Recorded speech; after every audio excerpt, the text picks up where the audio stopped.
On today's episode of Process to Profitability, I'm talking to Katy Widrick all about fixing your funnel so that you can see more conversions. We have a really great in-depth conversation about her journey from the broadcasting industry into working in the online business space and how we can all bring the skills that we have acquired over our lives into the work that we are doing right now. We also talk about funnels and where you might be seeing some leaks in how you are moving people from the top of the funnel where they're just getting to know you into actually paying you money and giving your business a profit. She has some great ideas for how you can increase those conversions, how you can bring more people into your funnel. And we talk about why that is so important to a business to make the impact that we want to have and to bring in the profitability that we need in order to see that big vision come to life. Katy Widrick is the founder of Makeover Media, a funnels-focused fractional CMO service, and the host of Hard Costs, a podcast that shares the personal and professional journeys that the world's most interesting marketing, sales, and business leaders took to get to the top. She's also a corporate dropout, a mom of two, and passionate about helping visionary CEOs avoid burnout. Thanks for joining me, Katy. Oh my gosh, I'm so excited to be here. Thanks for the invitation. Can you tell us a little bit about how your business has evolved and your business journey to where you are now? Absolutely. And it really has been a journey. That's the perfect word. So, in a nutshell, I actually started my career in television journalism. I thought for sure I was going to be on the air as a baseball color announcer. This was my dream as a kid. It's what I grew up watching. I'm a huge sports fan and I grew up in Boston. And so I was like really one track career focused. And then I went to college. I studied broadcast journalism. I had an incredible time, but it turns out that being on camera actually wasn't as exciting for me, but I really found that the people in charge were behind the scenes. The people making the decisions about how long a story would run or what camera angle we were cutting to or when in a broadcast we were talking about any given story. That was the producer. That was the executive producer. That was the news director. So even in college, I figured out that I'm a little bit of a control freak and I really like to be the person that is coordinating the chaos.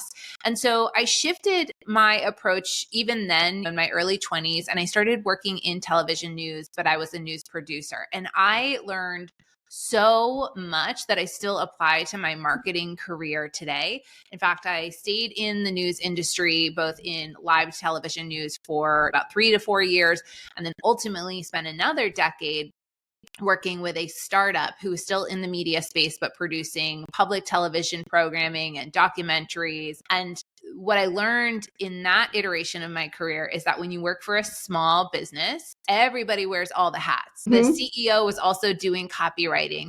The vice president was also in the edit room. And I had the opportunity to figure things out and to build the plane as we were flying it. And so even though we were creating programming and storytelling for all of these publications, somebody had to figure out how to build a website. So I figured out how to build a website.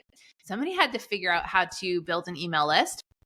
So I found MailChimp, built our email list and ran with it from there. And everything that I learned in that decade of my career ultimately led me to become a marketer. And that's what I do today. And so I'm a fractional CMO, and my zone of genius, my passion, what lights me up is the funnel. So how do we help people get aware and interested in your service, your program, your offer? That's really exciting. But for me, the fun part and where the conversions and the magic happen is right there in the middle. So today I can confidently say I am a fractional CMO, primarily working with high 6, 7, 8, and even 9-figure business owners. But all of the things that I learned from marketing came from figuring it out with early stage businesses and really just breaking things and fixing them and breaking them and fixing them again. It sounds like we have a similar story. I decided in probably middle school that I wanted to be an architect. I went to college for architecture And I graduated and I was like, I don't want to have to get a master's and a 3-year internship. And so I ended up like at a small business where I was Mm-hmm. doing pretty much everything behind the scenes. I was their accounting and their IT and their graphic design Wow. and everything. And then started my business when we relocated. And it's amazing all of those skills that you think you're like, oh, I got this college degree and I don't use it, but you really do learn so much about kind of technology and Of critical thinking and course. working with people that Yeah. carries over. What is really funny and almost gave me chills is I am married to an architecture dropout. So he also went to school for 5 years. I met him in college. I was with him in his 5-year program as he was defending his thesis and was on the partner track in architecture. There's a lot of parallels. And he had a similar awakening of that just was not the long-term lifestyle that he wanted. Also, we were getting married and looking forward to having a family. And obviously, this was 20 years ago. But he made that shift. And today he sells beer for a living. So he works in sales and marketing for a very large conglomerate of beverage companies and breweries. And I do think that a lot of the business dealings, attention to detail, the organization, the ability to think from a business standpoint, how are we making sure that what we're doing is profitable? That is agnostic across all of our careers. Mm-hmm. So I find that so many people who had this vision for what their job or their career was supposed to be really got into it and figured out that's not the lifestyle, that's not how they wanted to feel, and it wasn't going to support their long-term dreams. Those of us who have transitioned and iterated and transformed, I think that we bring a lot to our next stage of our career. So how did you get into the online business space then? Yeah, it's funny because I mentioned when I was working for this production company, that was really the early stages of it. And we're really talking about probably the very, very late 90s into the early 2000s. And that's really when I had shifted into this production company. And again, spent about 10 years there. So when you think about that period of time, social media was still in its infancy. When I say that we were building an email list, MailChimp was really the only provider on the marketplace. If you wanted to build a website, you were either hiring a developer and doing a totally custom build out. We're trying to figure out what this new WordPress framework was. So all of that, because I was figuring it out, and there wasn't the type of resources and access that we have today to different programs, to different frameworks, to different mentors to teach us these things. Like there was no course to tell you how to build a website. And so because I was figuring it out for this company, ultimately I had people watching and saying, "Oh, so you figured that out. Can you build an email list for me?" So I fell into my first foray into freelancing. I never expected to work for myself. That was never a dream. I thought I love working for other people. I love the stability. I'm an Enneagram 1. I'm a human design 5-1. I like black and white. I like rules. I like to-dos. I like structure. And I always thought like entrepreneurship, yes, it's exciting, but it's also so terrifying. And so when I started freelancing, I didn't even think about it as the early stages of being a business owner, which of course it was. And at the time I was newly married, no kids. I would say, sure, I can build you an email list. Why don't you pay me $45 and I'll spend the next couple of nights doing it. And I'd go home from my 9 to 5. I'd do something for somebody. There were no processes, there were no systems. But I did that frequently enough that I realized there was this demand from people who did not understand how to use technology, but had a great product or had a great offer or wanted to tell a story. Some of my very first customers were bloggers. And again, I told you about the time period we're in. This is when people were blogging 3 times a day. Google Reader was still one of the most exciting products on the marketplace. And so these were bloggers who were not particularly tech savvy, but who wanted to get their message out to people. So I made very little money, but I was so excited to be doing it. And so when you ask, how did I get into the online space? Very accidentally. But what happened, and this is still the case today with my very different type of clients, is that I would work on a website, build an email campaign, set X, Y, and Z up for a blogger, and she would tell the next person. And then that person would tell the next person. And so I very quickly built out a pretty significant database of people that I was doing monthly work for, doing setup, doing maintenance. I was their on-call techspert, if you will. But fast forward, at that point, my freelance income had surpassed my corporate income. And there was also this period of time where I think I would have had to make a decision anyway, but it's now 2015. I've already given birth to one daughter. I'm pregnant with my second daughter, and my husband has an opportunity to move to a different city in our same state. And it was a city that we desperately wanted to go to. I feel like I'm at this tipping point with my career. And so that was the point when I said, I need to leave my 9-to-5 corporate job and I need to really be a business owner. And apparently I thought that was the right time of my life to start a business. I don't know that I would recommend that to everybody, but it worked out. You take the leap and you build your wings on the way down. So I really just said, I have clearly figured out that I do something that is in demand and that I'm good enough at it that I've got people coming back and wanting more and referring me to others. I know that this is a type of business that I can run on my own terms with my growing family. And if not now, when? So that was the first time, even though I had been a business owner and I had been making money for years doing this, that was really the first time that I said, oh, I'm a business owner in the online marketing space. And it was off to the races from that point on. We're talking today about funnels. So I'm assuming you evolved into doing that for people too, going from just general marketing into funnels and finding people that really needed help in that and figuring that out. Yeah, it's a natural progression. And what I find, and I wonder if this is the case for you as well, is the thing that people talk most about is top of funnel. And without top of funnel, nothing else matters. You have to get people to be aware of you, to be aware of what you do, and to engage with you. And I would consider all of that top of funnel. And we can talk about all of the different things that are like classic top of funnel benchmarks. But that's the fun part. And I love that too. And I think even when I talk about the full funnel, I really like being engaged in the strategy and in the ideas and the brainstorms for what are we doing at the top of the funnel. But posting the Instagram reels, going on LinkedIn, doing a webinar, I love all of that. But most of the people that I work with have that pretty much in hand. They understand how to do that. They're great on camera. They're clear in their messaging. They just don't know how to do any of the rest of it. And it turns out it's the rest of it that I get really excited about.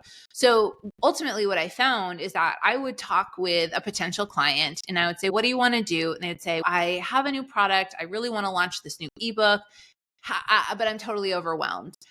And truthfully, all of that is part of the funnel. So what I figured out is that the space for me, for my clients, and in the online business world, and the place where I could really make my mark is let me take all of the pieces and parts of the funnel and make sure that they're all integrated and connected. And ultimately, and this obviously has come over time, and I did not have this clarity 5 years ago, maybe even 2 years ago, but I really have figured out my sweet spot is empowering visionary CEOs to stay completely in their zone of genius. And then I find and fix their tech blind spots. When we talk about top of the funnel, again, awareness, how are we telling people about us? And then whatever the call to action is, join my email list, check out my product, do X, Y, and Z, register for my webinar. That middle of the funnel, all the way down to the ultimate sale or the final conversion, that's where I really love to play. And what's nice is that the technology has gotten so great over the last few years that you can apply these strategies to pretty much everybody's tech stack. And I have worked inside of, I think, every modern tech stack and MacGyvered pieces and parts together. Most business owners who have a great idea, a great product, and really deserve to have impact on the world and in their community, they are unable to do that if they don't have somebody executing and implementing the rest of the funnel. And I talk a lot about the biggest expense in most people's businesses. It's surprising. It is expensive to run a business, right? Like hands down, whether you have a team, how much you're paying yourself, all of the platforms, like all of the licensing, the fees, this is an expensive endeavor. But actually the biggest expense to any business is a lost sale. And so if you are working to get someone into your email list or into your funnel and they're ultimately falling out because you have leaks or you're not able to engage with them and teach them and educate them and ultimately get them to say yes to your offer, that is a very expensive problem. And finding and fixing that is very exciting to me. Yeah. I love that you mapped that out because as a website designer, I'm always telling people I can design the best website. It can be totally strategic, but if you don't have people coming in at the top of the funnel to land on your website, it does nothing for you. And so you have to go back and find where those leaks and those holes are in that funnel to make sure that they're ultimately going to get you that sale, because that is what's going to allow you to run a business. We're not doing this just so that we can have a hobby. We need to make money and pay ourselves and our teams and afford the lifestyle that we got into business for. That's exactly right. And I agree with everything you just said. And I would say even more, I really feel called to also then recirculate and reinvest in other people. And so if I, as a business owner, can really focus on making sure I'm mission driven, am I speaking to my right audience? Am I serving them with excellence? Am I fulfilling all of the core values that I hold near and dear? I'd like to not just make money, but I'd like to make significant profit, because that's what allows me to hire an amazing web designer, an amazing graphic designer, a team member who can help with customer success, a copywriter, and all of the other things, right? Pour into my family and create generational wealth and take time off and all of these things. And for me, that has become really integral to why I do what I do. And I love your point, because the weakest piece of my marketing brain is anything related to branding. I always say I'm the cobbler's daughter with no shoes. Do not look at my website. Don't look at my own email marketing funnel. I'm spending all of my time working on client projects. Don't look at my stuff. But I hold design and wireframing and web design in the highest regard, truly, full stop.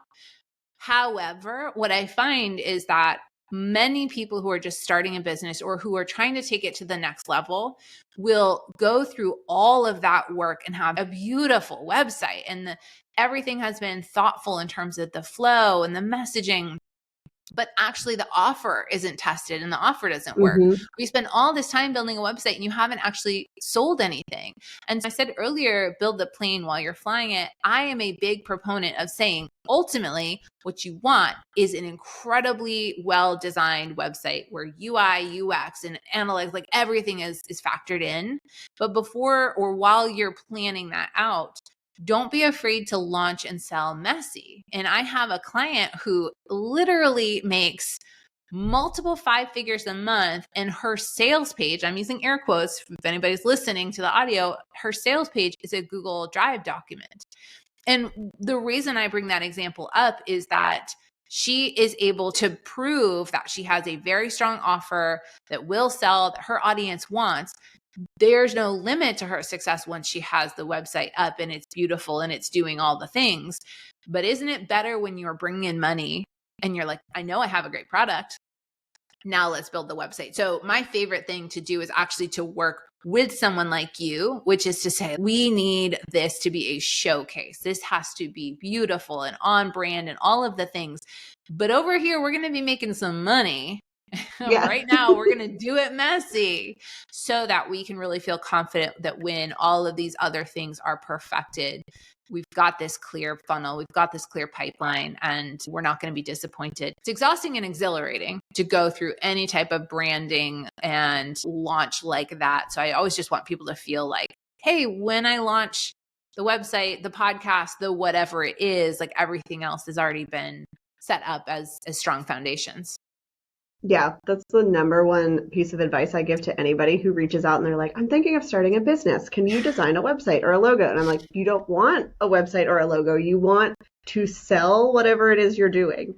Find your service, find your market first, and then you can revisit all of that, because you don't need to make that investment until you know that you like what you're doing, that there's a proven business model that's actually going to be a business and not a hobby because you decided you wanted to go photograph some of your friends one day. That's exactly right. And I think that selling is harder than most people think it will be. There are some absolute born rock star salespeople, but I think even those of us who are good at it or who have gotten to be good at it because we're solopreneurs or we were lean and scrappy, it's a hard thing. Convincing somebody to part with their money, it is in itself a journey. And so yeah, I think just like preparing somebody for maybe test that, make sure that you feel really good about that, because you never stop selling. You never stop selling when you're a business owner or when you're working on a team where profit and revenue are important benchmarks. And by the way, that's 100% of businesses, even nonprofits, which I do work with a few nonprofits.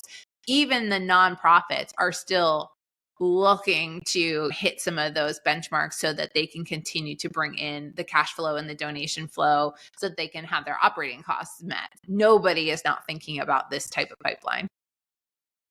As we dive into funnels, the point of a funnel when you're working on it, you want to increase your conversions, you want to increase that profit so you can run your business.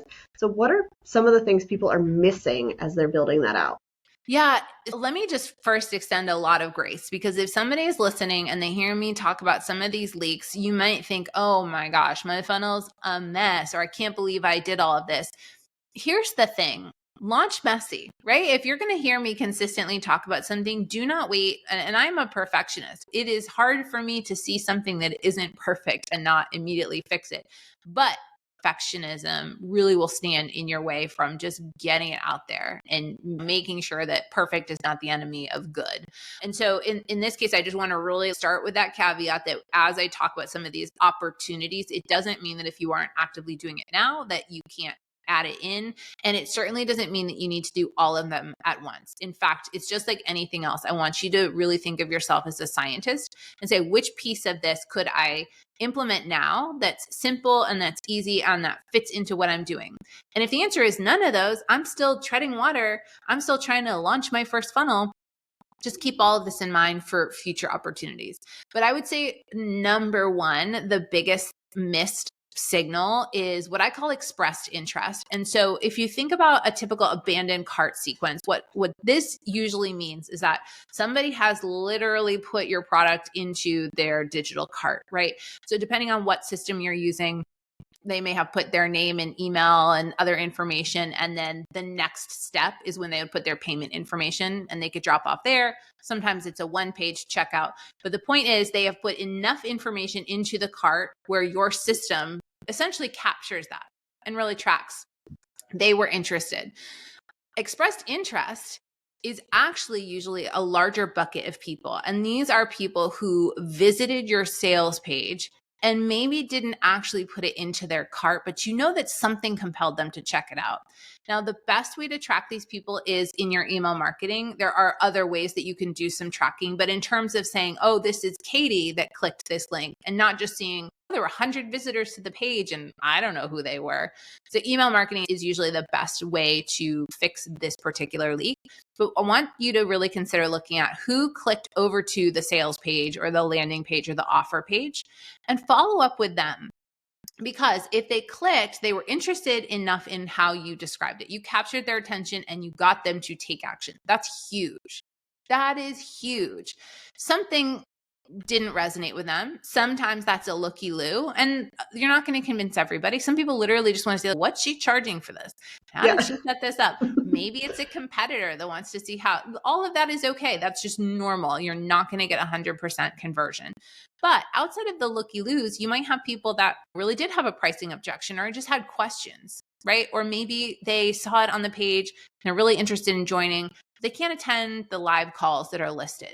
Or they head over to the page and they are really interested. It seems like a good fit, but you talk about testimonials from coaches, and this person is a registered dietitian who has a group program. These are all people who are genuinely interested and probably would convert or would have a higher opportunity to convert and purchase. They just had some additional follow-up from you. This is the first step of like, how do I really hone in and personalize my funnel and my outreach? What happens is that you just keep sending sales emails. And the sales emails are great. But if somebody clicked over and didn't convert, there's almost no sales email in the world that's going to answer all of their questions. I also find that most of the people who are making buying decisions in 2023 and beyond, they just need an additional level of convincing and handholding and support. Because the truth is, whether you're selling a course, a coaching program, you're a done-for-you service provider like us, whatever it is that you're offering, there are more people offering that type of service on the marketplace than ever before. And so you just have to understand and be okay with the fact that they might be looking at you and comparing to someone else, or they might be looking at you and trying to make a decision. Do they invest in this or do they invest in that? And the only way for you to figure that out is to reach out. So the expressed interest sequence, and this is why I'm spending as much time on it as I am, because this is the number one area where I can see conversions just like skyrocket. And when I say conversions, we're talking about money in hand. Every new conversion is more money in your bank account. You have to do some unscalable work at that point. One of my favorite strategies is to find those people and then send them an Instagram DM or record a quick video message. Hey, Samantha, I saw that you were checking out the page. We're starting on June 30th, and I would love to have you there. This is me. I'm responding. So send me a message back, send me a DM. Here's my text, like whatever it is that you need to do. You might not be able to do that for everyone on your list, but you can certainly do that type of unscalable outreach to the people that have expressed your interest. And I'd rather you spend your time on the smaller group of people that have at least engaged with you than just trying to blast the same message over and over to people who just aren't giving you any interest. So that's the number one. That's great advice. And I heard somebody who did this recently, and she has a very big email list. So she was recording a lot of those videos, but she really valued connecting with people, answering their questions, and it does greatly increase your conversions because they're already interested. If you start out with just a few people clicking, you can send a couple of those. That can increase your profits enough that then you can continue to grow and continue to make those decisions. And I love that it's the unscalable marketing a lot of times that is really where you are standing out as a business owner and you're making that impact and you're getting people into the programs and courses and service that you have. This isn't part of the sales funnel, so it's a little bit of a rabbit trail, but I will just say one of the things that I have become especially passionate about is the onboarding funnel. So this is after the purchase. How do you ensure that the first day, the first 7 days, the first 30 days in your program, in your service, they feel like the Taylor Swift experience? Like it should feel epic. You want people to just feel so supported.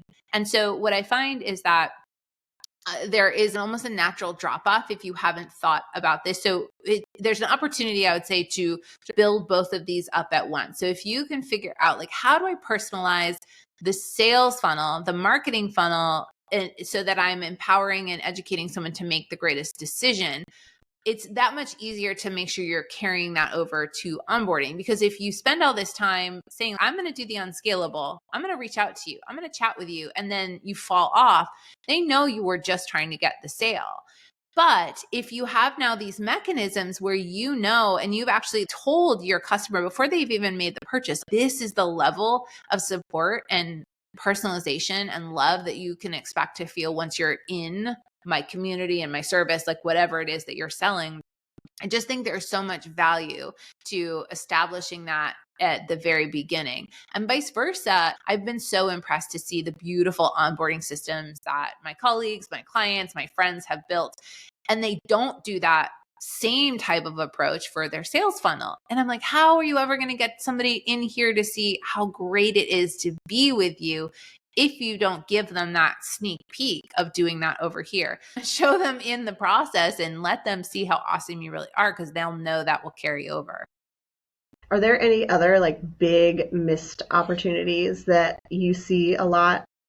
Yeah, this one's interesting. So when you talk about revenue expansion, and again, I know it's a little bit of jargon, but I do think that there are missed opportunities for the conversions that you are getting. How can you make the most of it? And so I know that when we talk about upsells, downsells, tripwires, multi-step funnels, I know that there are a lot of people who are a little bit hesitant because they're like, hey, I got the sale, I don't want to seem greedy. Here's how I look at that. If you truly believe in your service and in your offers, then really what you're saying is, here is the ideal case scenario for my client. Here's how they are going to get the most out of their investment with me. And so, for an example, I worked with a team that had an initial 6-week fitness program, and then the funnel included the option to add on some workout equipment to align with the at-home workouts that were in the program. And then the funnel also included a workbook that would be shipped to their house where they could track their meals, their water, their workouts, etc. The funnel just went on, and people couldn't believe how successful that funnel was. And it was because everything had been thoughtfully curated. And so there was the program The main thing was the main thing. You didn't need all of the other things to make the program work. It didn't feel like a disappointment if they only got the one. But I will say that if you have a clear path that your customer or your client can take, and you know that each additional item enhances it, it's not just a money grab, I think that's an opportunity to increase the average order value, the lifetime value of that client, and ultimately make it so that all of the time and the money that you invested to get that conversion, you're seeing more of the profit on the other side. I think the final thing is really just thinking cyclically about your funnels. And for example, one of the things that I have really started to map out with my clients when I'm doing a long-term funnel map is we think about it in 30-day chunks. What do we need to educate? What do we need to teach them? What social proof or what testimonials do we need to include? And how frequently do we need to make an offer, right? So if it turns out that you have multiple offers or smaller products and you can use those as like buying intent signals, that's great. If you have one offer, that doesn't mean that this approach doesn't work. But I would say the frequency of making an offer, people miss an opportunity. If you are all in on live launching, that's fine. If you're all in on evergreen launching, that's fine. If you're neither, if you're a service provider and you're just like, my availability is my availability, here's what I do. If I'm available, you can hire me. That's fine as well. But what I find is that people are so hesitant to build in that frequency and the urgency and even the scarcity in their funnels. And I would just encourage people to really look, if I feel strongly that I have the best offer on the marketplace and that I am standing behind this product and that somebody is going to get a huge amount of value for whatever the investment is, if you feel strongly that the value exceeds the investment and that your client is going to really just have a home run working with you, then I don't think you should be afraid to give them multiple opportunities to buy from you. You don't get what you don't ask for. And I have to tell you, every time I talk about this, I realize like I need to continue to take my own lessons. It's so much easier as a business owner to see opportunities for other people and not apply it to yourself. But I definitely know that this is an area that I can improve upon. You want to be careful about selling and you don't want to come across as too salesy or greedy. But ultimately, if you have the solution to somebody's problem and they're going to get value out of working with you, I almost find like it's a disservice if you don't continue to give them the opportunity to ask you questions and ultimately to buy. And that is, to me, a place where most people miss. They think about a launch window or they just want to nurture. You really have to ask for the sale more frequently, and you just have to get creative about how you're doing that. That's all such great advice. And you're right in that we don't ask for the sale enough. And if somebody thinks you're talking about it too much, then they will opt out of your email list or following you. And other than that, people, they want to hear from you. And a lot of people will be on your email list and in your orbit for a long time before they ever buy. And so you just have to keep reminding them, like, this is how you could work with me. This is what's available right now. I also love the way you approach tripwires and upsells and downsells, because it's a different way of thinking about it than just, okay, here's another product. They can get the results without any of the extra stuff, but you're making it really simple for them to get the best results because you are giving them value that they can choose to add or not. That's exactly right. I think funnels can work for just about any type of a business and any type of offer. Specifically for service providers, I think that this is where, like, we think very literally. I offer VIP days. I offer 3-month funnel building. I offer X, Y, and Z.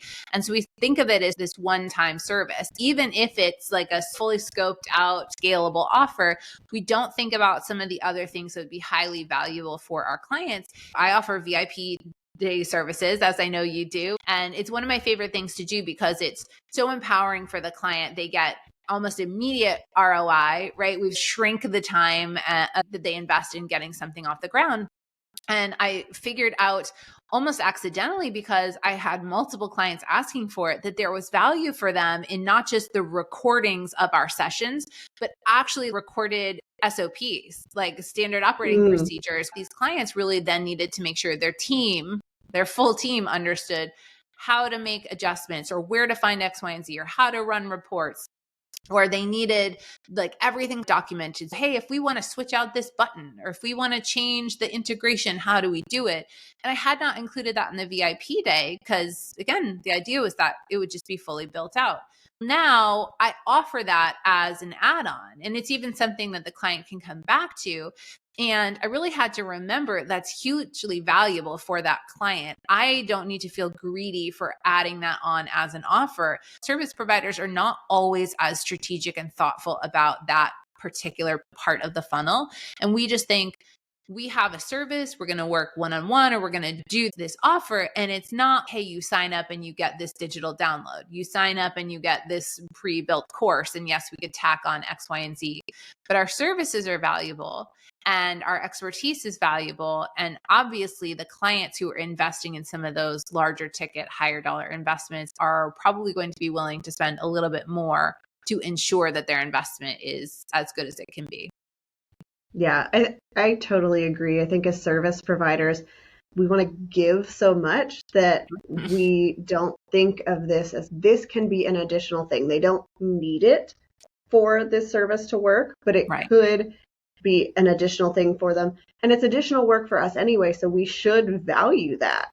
Yes, that's a hard part. That's not encapsulated in funnel building. It's probably why I get so excited to talk about funnels and technical stuff rather than the actual truths of running a business, because that is a hard thing for me to do. If I know how to fix it, then I just want to fix it. And I've had to really discipline myself to say, I'm here, I can do that, but here's my rate for it. And that is something I continue to work on even as a business owner myself.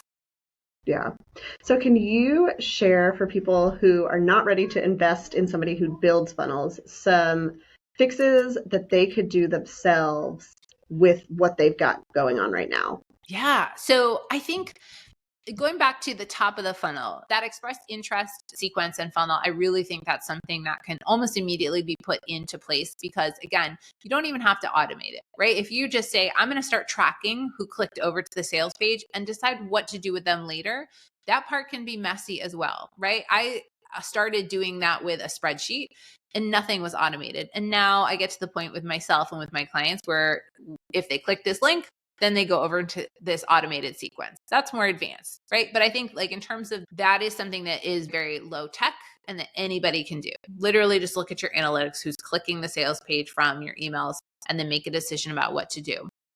Over in the top of the funnel, I really think that having monthly conversion events is an important strategy to consider. And when I say conversion event, it can be something as built out and fancy and formal as a webinar where you're doing a workshop and you're inviting people to sign up and you're leading them through X, Y, and Z, and then you have a call to action. But it can also be something simple. Hey, I'm going to go live on Instagram. Hey, I'm going to go live on LinkedIn. Hey, I'm going to do a new email drip that is 5-day funnel fixes, right? So the reason I say that's something that anybody can do is that I think people tend to get a little bit overwhelmed at when the idea of a funnel. That is how simple it can be. And ultimately, going back to where you and I started the conversation, the middle and the bottom of the funnel don't mean anything if you don't have new leads coming in. So each month, I really like to think with my clients, with my team, and even for myself, what am I doing this month to capture interest and to get people into a conversation with me, whether it's like, it can be as simple as DM me this keyword and let's chat, getting into my email list, joining the webinar, again, like you name it. I have a client who just launched a private podcast. I consider that a conversion event. And mapping this out so that you can minimize the time that you're freaking out thinking about what am I going to talk about? What am I going to build? Keep it super simple. This month, what can I do that is high value to my audience that I can give them for free in exchange for getting into my funnel? But I really like to think this month, what are we doing? And then building that funnel. And here's the truth. If you do that for 4 months, then you have 4 beautifully optimized funnels and you just repurpose them.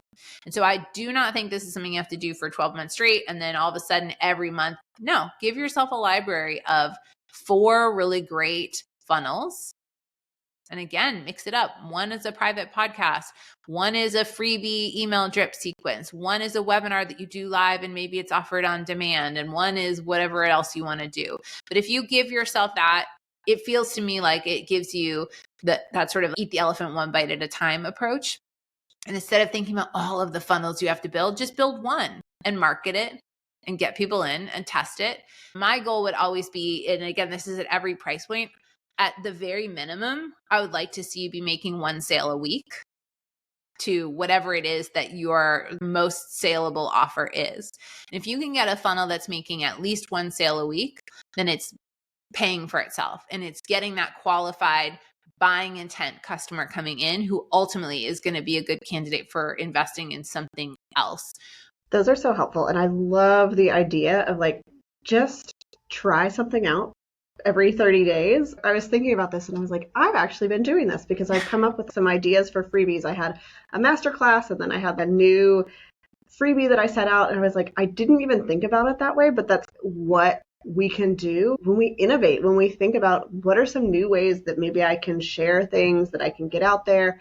And I love that you mentioned it's not always an email sequence. It's not always a webinar. It's whatever is going to work for your audience and your time, and try and experiment and do it messy so that you can see what's going to work and then optimize and grow from there. Exactly. Yeah. And it also really relieves the pressure because you might want to take a vacation or you might want to give yourself a week where you're doing lighter work. And so if, hey, this month I have this one simple funnel, I just need to build it and I need to market it. And then you're off the hook, right? You can do whatever you want with your time, but it is that looking at a blank piece of paper and thinking, what am I doing to move my business forward this month, that I find is really paralyzing for most people. Awesome. I think we gave some people some really good takeaways and a really good conversation. So where can people connect with you online if they have questions, if they want to follow up, if they want to learn from you?